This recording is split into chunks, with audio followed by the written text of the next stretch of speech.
Book 101 is all about the books that are read for the last 40 years. And today I have my special guest. He is the dyslexic high performance coach, no other than Mr. Willie Blake. Yes, thanks for having me on. Welcome to Book 101, Mr. Willie. And can you please introduce more about yourself? Of course. Yeah, I'm Coach Willie Blake. I am a high performance coach for dyslexic adults. And I help dyslexic entrepreneurs and professionals to accelerate their results and the goals that they want, embracing their superpower of dyslexia. Yes. And thank you so much for sharing your knowledge and wisdom to the world, Mr. Woolley. Thank you for empowering us. So today let's talk about the confidence is something you build, not something you are born with. Wow, interesting. What does confidence mean to you and how have you seen it evolve in your own life? Confidence for me means being scared, but then still being able to do the thing you need to do. So, from first grade, when I was first diagnosed with dyslexia, and for those who don't know what that is, it basically means you struggle with reading, writing, speaking, or spelling. That's basically what it is. Your brain's just wired differently. And so you just struggle with those things more. So I was diagnosed in first grade and said from there, just saw it as a challenge and an obstacle. I was bullied in school because of it. All my friends that I thought I had were thought it was contagious, which it's not, and kind of scooted their way by. And even in high school, when I had friends, we'd be walking down the hall and they'd walk into honors English class. And I had to keep walking a few doors down to the regular English class where I felt dumb. Nobody wanted to be there.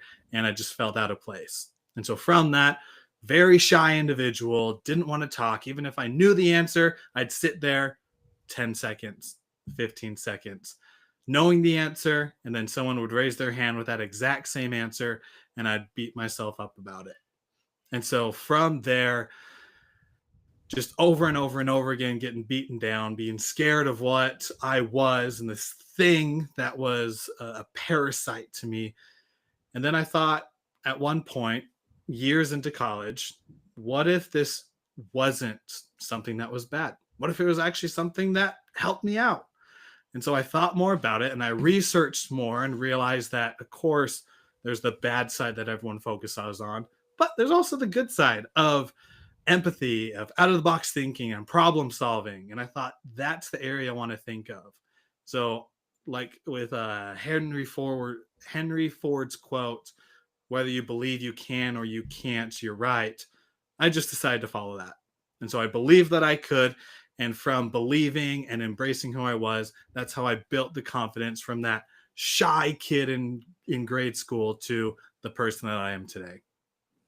And Mr. Willie, we salute you for being you.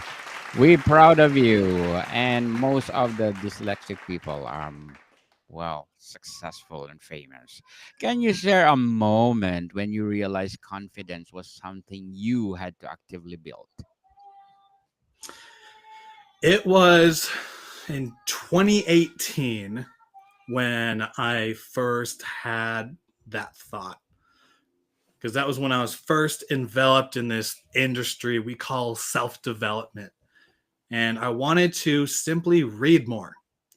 For a dyslexic, reading maybe an average of one book a year was normal. But I wanted to read 50 books because I came across this awesome statistic that was 95% of CEOs read 50 or more books a year. Yes.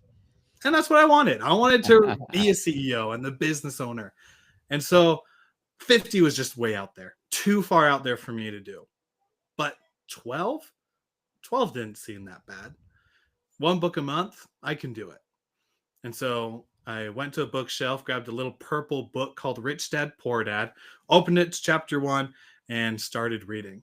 And that was about the time to when I went from reading 1 to 12 to 40 to 50 books in a year. And during that journey, I would say is when I realized that I was building my own confidence by the work I was doing. Because instead of saying what I wanted, I was becoming the person who I desired to be.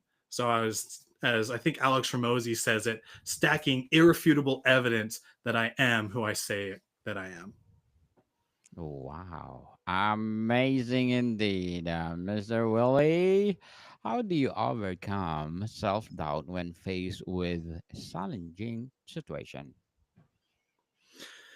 In my experience, the way to overcome it is to, in weird way, be scared, but do it anyways. Kind of do the scary thing first, and then you can be scared. The like as we're talking about courage, courage isn't the absence of fear. Courage is simply you being scared, having that fear, but then doing it anyways. So as I've built through different areas in my life of overcoming reading and speaking and writing, I found that just pushing forward, doing it, making mistakes, but failing forward and failing fast, that's the way that I have overcome it in my life. So that's what I'd say. Failing forward, being willing to make mistakes, but truly being okay with it. Discover how to break through mental blocks and build real momentum. Can you expound this phrase on your website? Yes. So that phrase comes from one of the ebooks that I have of Breaking Free, which is focused on breaking those mental chains that we have. We have these limitations that we hold ourselves to, whether it's the words, I don't know, whether it's what we think that we are, or what other people think that we are, like shackles and that ball of chains that you see in movies. We're just held down by them. And those are those limitations. And so being able to not only break free, but shatter those and creating the life that you want, that's what it's about. It's about breaking free from those limitations. Yes. And thank you for that, Mr. Willie, for breaking that limitations. What impact has building confidence had on your personal or professional success? Pretty much everything.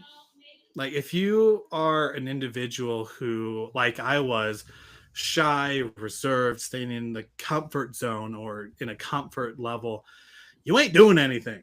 You're not moving forward. You're staying where you're at. And so if you're happy with that, if you love everything that it entails in being in that comfort zone, awesome. Live that life. That's great. But if you're like me and there are several aspects of that you don't like, then you break past that and move forward. And I know shyness was a big one for me. So I had to go out and start talking to people. I had to go out and start making phone calls. I had to go out and start hitting record button on my phone to record some content. But because I didn't want the results that I had back then, I had to do those things. And then it built confidence. And then that confidence enveloped all the good qualities that I had. Because as I had confidence, it elevated and multiplied the energy, the momentum, the awesomeness that I shared with the world. And if I just stayed at the level I was, people wouldn't get the same energy from me.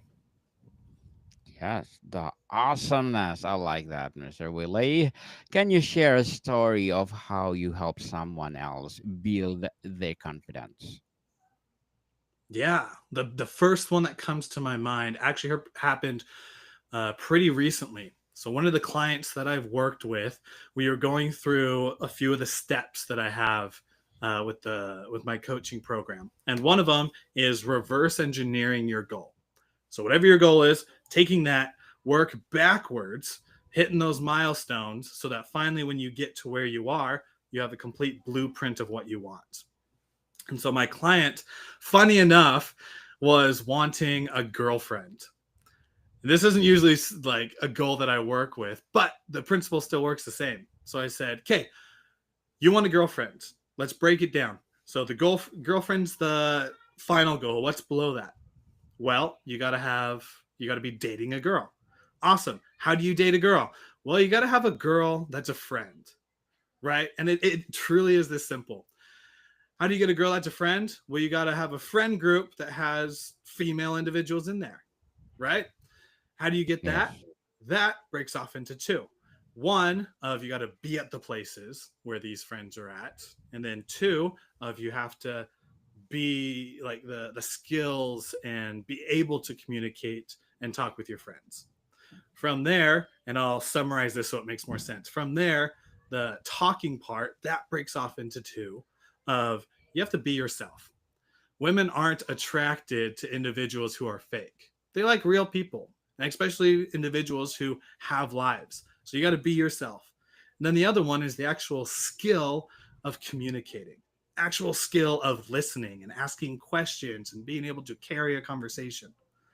And so, from this goal of wanting a girlfriend, strange enough, we were able to go down to where it had these three action parts of being at a place that he needed to be, being at those events that he needed to be, being himself, so having a life, taking care of himself, and then the last one of the skill of communication.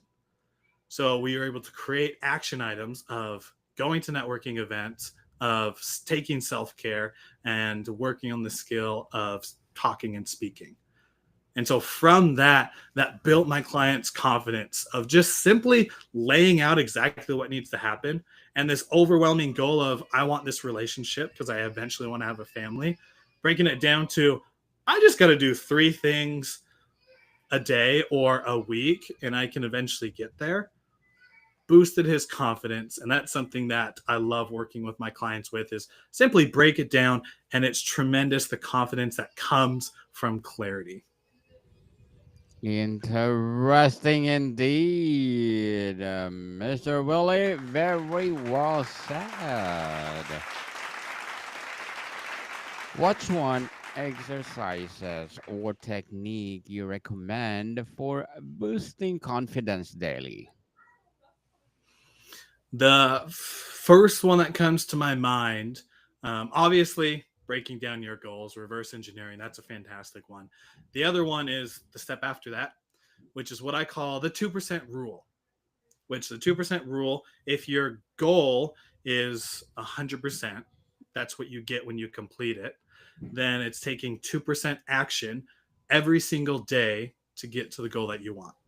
So, like in my story, when I first started reading, my first 2% action was walking to the bookshelf and actually picking out a book, which was Rich Dad Poor Dad. What was the second 2%? Well, the second 2% was then opening the book and reading chapter one. And when we build up the small, consistent wins, when we do those 2% actions, we will eventually get to our goal. But the focus is on being consistent and doing it daily. And that's what's going to build the confidence, and that's what's going to build your courage and get you the results that you truly want. Definitely. And what role does self awareness play in the process of building confidence? Pretty big one. In my experience, I don't think I'd be as confident if I didn't know myself. If I wasn't able to embrace my strengths and embrace my weaknesses that I have, it's kind of hard for me to celebrate myself and to be me.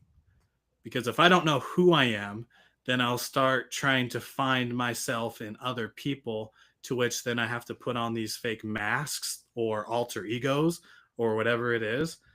And then you're just not truly yourself. So, in my experience, it's huge having self awareness because it truly helps you embrace being the individual who you're supposed to be. Definitely. And Mr. Willie, as a dyslexic high performance coach, what are your short term and long term goals?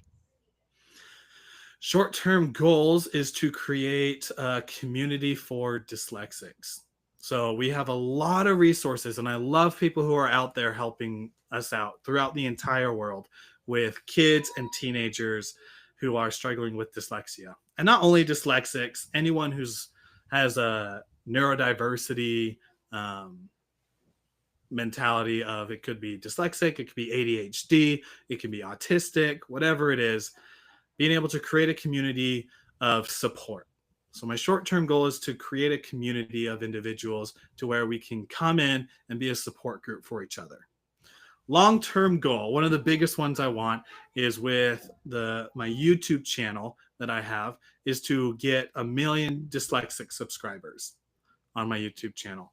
I think that would be phenomenal to have content ready for adults who struggle with dyslexia, and there's absolutely not many resources out there for adults to be able to have a place to where it's kind of like there's a social media page of the uncle dad or something to where he literally does videos of changing the tire, changing the oil, fixing the faucet, what a dad would teach his kid because he didn't have a dad. He's putting content out there for other people.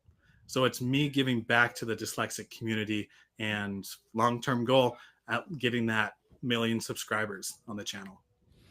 Good luck to your goals, Mr. Willie, and looking forward for more success for sure. And what will be your piece of advice for those people out there want to be a coach like you, especially dyslexic people? I'm going to take an interesting turn on this for for the impact it creates. People who want to be a coach first off need to realize the impact that you're going to have and how serious it is. Not many people I think are out there who are coaches realize the importance of it, because when someone is your client, they put their life into your hand, which means that what you say is very heavily going to impact their life, hopefully positive and never negative. Mm, So you got to yeah. take very delicate care if you want to be a coach in truly putting people's lives in your hand. And if you're willing to take on that task like I do, like many other people do, then best thing to start doing is to find your field of expertise. Find something that you love, that you have experience in, whether that's for me being a dyslexic for 3 decades, or someone else who is big on social media, or maybe it's simply you're great at video games. You've been doing it for 20 years. Whatever that coach looks like for you, if you want to get in the field, take the importance of you're putting people's lives in your hand and realize that it's so impactful and so rewarding, and to simply start with where you're at. Start with where you're at, and that's where the first step forward would be. Definitely. Yeah. And thank you for that empowering advice, Mr. Willie. And can you please recommend the books or book that influenced your journey? Yes, if I may, two books come to my mind. The first is what influenced me at the very beginning of my journey. It is Your One Word by Evan Carmichael, where he explains how to take your why statement and squish it down into a single word, which for me, my one word why is light.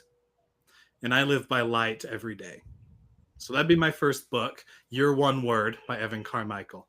And the second one has one of my favorite quotes in it, which is Outwitting the Devil by Napoleon Hill. And the quote is, Be definite in everything you do and never leave unfinished thoughts in the mind. So being able Mm. to make a decision and to stick with it, not leaving thoughts to just linger, but being quick in your decisions and going forward. That's what's helped me out the most. So those two books for you. Thank you so much for that recommendation, Mr. Willie. Hoping our listeners and viewers will read it, and for sure they will empower. And can you share an example of how confidence changed the outcome of a specific situation for you? Mm, great question. The one that comes to mind happened this last weekend. One of the people that they're not a coaching client, but that I've been talking with about becoming a better speaker. As I was talking with them, they were giving me all these examples of basically overthinking thinking about their credibility statement, that statement or elevator pitch, some people call it, to where people ask, what do you do? That 15 to 20-second statement that you have after that. As I was talking with her, she kept saying these things to me. And she asked me, like, what do I do with all this? And I said, I'm going to be contradictory here. You need to stop thinking about it and start to do it. Don't overthink it. It doesn't have to be perfect. It just has to be there. It's going to take years for you to create this perfect thing that other individuals will want. Just like it's taken me like almost a decade to be able to do it. But just simply go, take action, start telling people about it, because that's how you're going to learn. And the confidence in which I use to say that statement really hit me hard and hit me in a spot of gratitude, because 8 years ago, I would not have been in that situation to be able to say it that boldly and that bluntly to this individual. But with that confidence came love, and that love gave direction. And so what would have offended her back then empowered her now. And so confidence is huge when it comes to moving forward into talking with people. Because if you have confidence in what you're doing, people don't get offended often because they see the love and they see the passion behind it. Very well said, Mr. Willie. Beautifully articulated. And before we wrap up our discussion for today, I'm inviting you to please do listen to my other podcast, people. My other podcast, because my abstract essay is already in fifth season, abstract poetry in second season, and my book 101 review in fifth season as well. Like comedy 101 in second season, and my food 101 in fifth season as well. Geography 101 in fourth season, and my baby podcast Law 101 and Mental Health 101, Love Letters in third season, and my movie 101 review and music 101 in its fourth season, and Science 101 and Sex 101 in its first season. Please listen to them wherever you listen your podcast. And Mr. Willie, how do you maintain confidence during setbacks or periods of uncertainty? I remember that I have survived 100% of the days that I've lived so far because I'm here. And Yeah. everybody who's listening has lived and survived 100% of their days so far. So being able to remember that helps me to realize that moving forward, things are going to be okay.